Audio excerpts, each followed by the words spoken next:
Lawrence Tech. Passable is everything. Number 15, Ladarius Jefferson, Muskegon. Our most recent winner of the Hungry Howie's Mr. Football Award, Muskegon's Man of Steel, Ladarius Jefferson. Following a junior season in which he shared snaps with All-Stater Khalil Pippleton, Ladarius steamrolled any and all who stood in his way his senior year. An exceedingly rare combination of bruising brute strength along with an accurate aerial attack. Over his final 2 seasons, Jefferson rolled, rushing for over 2,000 yards, 33 touchdowns to go along with over 1,200 passing yards, 21 touchdowns, just 2 interceptions. The Big Reds advanced to the state finals his junior and senior years, and Ladarius brought back home the state hardware for the first time in a decade in 2017. I knew he could really throw the ball, and against us they didn't need to throw the ball, so they didn't. I thought we were playing a single wing team. He lined up back there in the pistol, and they snapped it to him, and he ran behind that gigantic line. No matter if we thought we had a good defensive play, it was 4 yards and a first down. Really a dynamic player. I'm anxious to see what he does at Michigan State. You know, I think he might be a quarterback, might be a running back. They don't know. He was truly a pocket quarterback that, in my career, as 8 years as head coach, the first quarterback looked to extend the play after the pocket broke down. You know, most guys, once the pocket broke down, wanted to take off, run with it, and you know, move the sticks. Ladarius always liked to extend the play and use his arm and be a threat all the way up until he couldn't do it anymore. And then he would take off and use his legs. So tough. Leader did everything right, always showed up on time. He was always he was a locker room guy. Worked hard, there's no question about a student of the game, and had a, I'm not gonna lose type mentality. Ladarius will take his talents to East Lansing in the fall, where he will play a different role in the backfield, now a running back, carrying the rock for the Spartans.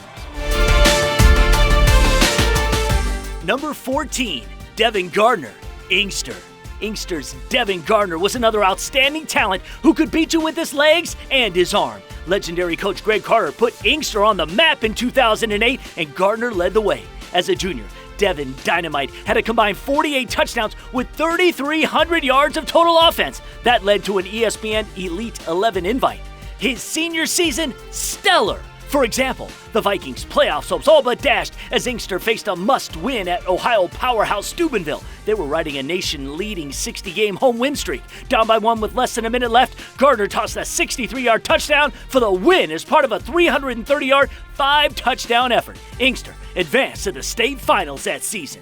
Just a phenomenal player, man, a big game player, guy that brought a different dimension. We never had a quarterback like him, with the size and the speed and the athleticism. Making big plays on a regular basis. Just the way he went about playing football, it was almost video game-ish. When you watched him play, you saw what kids do on Madden in college football. This dude just extended plays.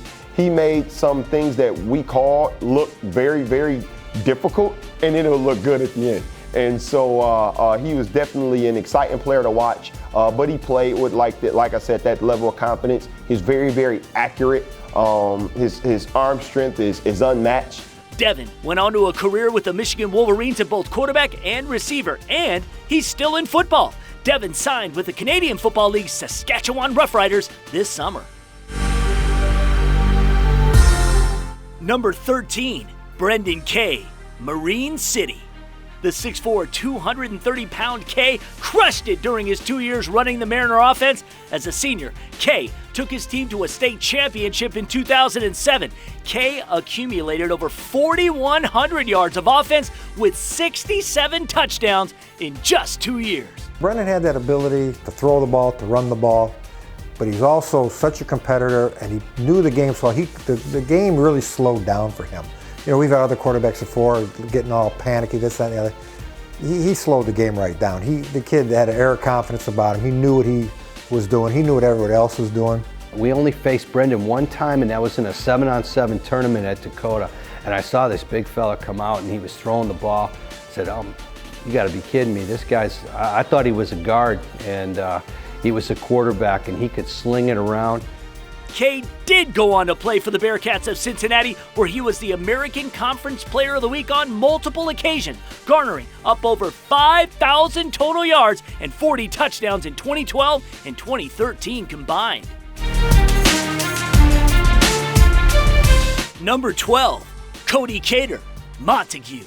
Montague's Cody Kater finished his high school career a two-time All-Stater, a 6'3" dual-threat Mr. Football candidate. His senior campaign included being named the AP's Division 5-6 Player of the Year. Kater smashed all school records with nearly 6,500 career passing yards, 79 touchdowns. Plus, he put the Wildcats on his back his junior and senior years, guiding the Wildcats to the 2008 and 2009 state championships. Montague went 27-1 in Cody's last two seasons. Watching Cody, they won back-to-back state titles at Montague. Granted, it was Division 6, but there's been other really good quarterbacks in this state as well that played in the lower divisions, and all you got to do it's the eyeball test. Granted, their competition wasn't as good as, a Muskegon playing from that side of the state, or even, Mona Shores or whomever. But once you saw him perform and play at Ford Field and win. Just watching him play, on highlights, being a West Michigan guy, you just knew that he was a tremendous player and a high character kid too, So I know they feel, really good about Cody and what he contributed to high school football and then on into college. So impressive young man, very physically dominant. After high school, Kater found himself on a roller coaster that included committing to Central Michigan, then instead going to Cincinnati, then to junior college, and back to CMU where injuries cut his college football career short. Cody is currently on the coaching staff, back at Montague. Number 11, John Wassink, Grand Rapids South Christian. The class of 2015 was a talented year for quarterbacks. A couple were responsible for leading their team to Ford Field 3 years in a row. Grand Rapids South Christian's John Wassink was one of them. Currently sitting fourth all-time in MHSAA career passing yards with 8,124, his 884 attempts is fifth all-time.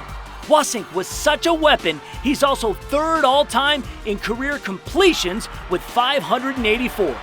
35-7 as a starter his senior year, 37 TDs, almost 3,500 total yards. John led the Sailors to 2 state championships in 2012 and 2014. What I expected out of Wassink, looking at some of the things that I knew about him before he got to Ford Field, I always thought of him as a runner, just the style that South Christian would play. He wasn't just a runner. He could throw the ball, and he proved that at the next level. Now, at Western Michigan, Wassink looks to bounce back for the Broncos this fall after a back injury shut him down last season.